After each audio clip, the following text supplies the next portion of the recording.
Okay, so then without further ado, our first reader was to have been Jody Chan, and in fact still will be Jody Chan.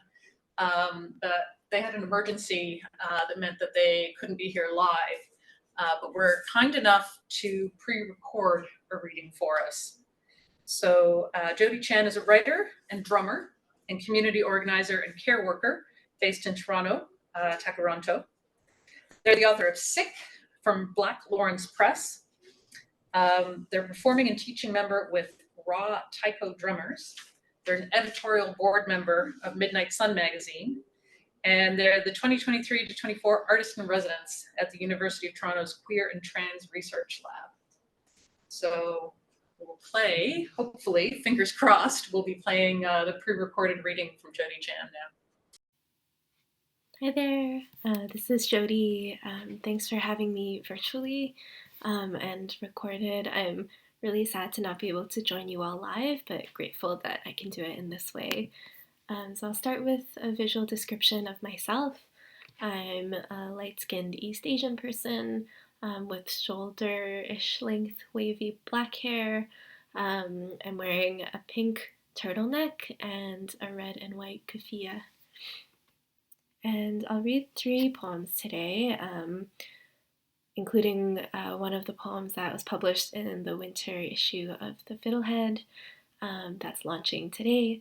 And my first poem is actually a content note and a piece from an upcoming manuscript of mine. Content note.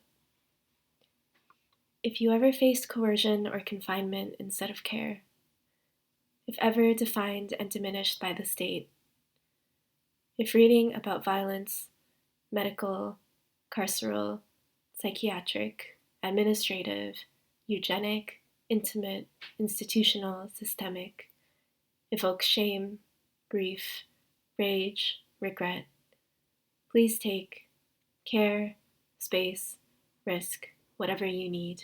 I mean it. If you ever forged home, pleasure, hope for a future from the ruins of textbook, ledger, occupation, from an archive in which you would not find your name, I am reaching for you.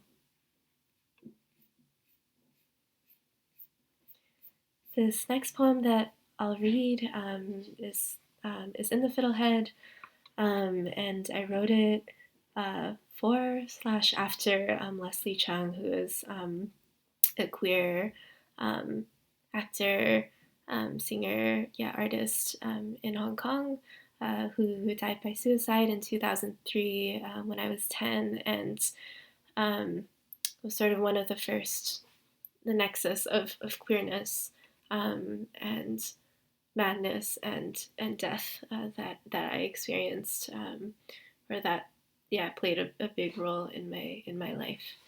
So this is called Upon Hearing the News of Your Death, for Leslie Chung. First trustfall, father winds the tape.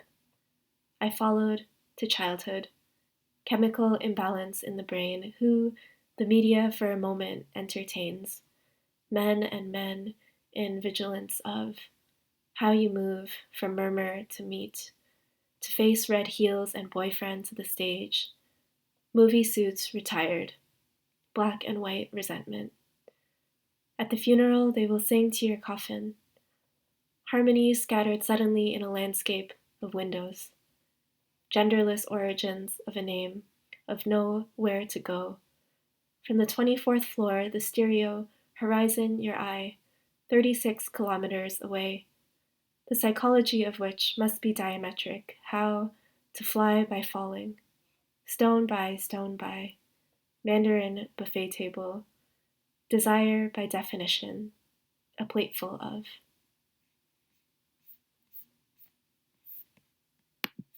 And the last poem I'll read today is a new piece, and this was written after Cole Arthur Riley, or Black Liturgies on Instagram, and a line in one of their posts about fear and collective resistance, and he said, "Liberation is for those who tremble."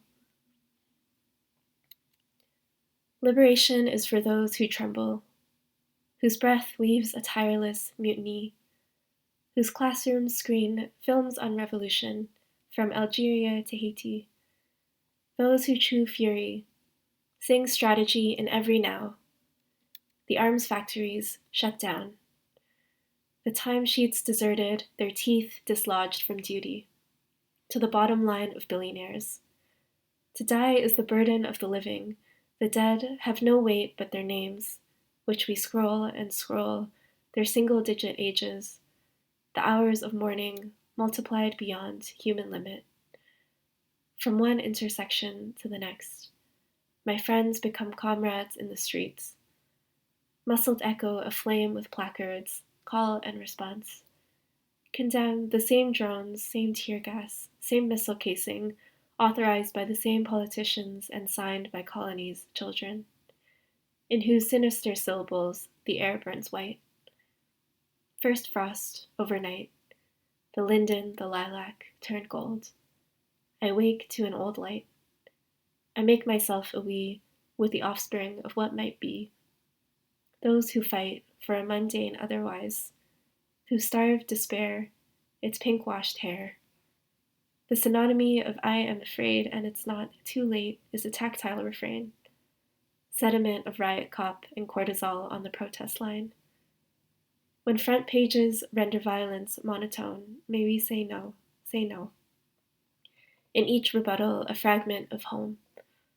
Grief resounds, 1,000 voices, until the glassed offices shatter with no one inside, from Sudan to the Congo to Palestine. A dream is a figment of sky. Tonight, the eye is full of kites.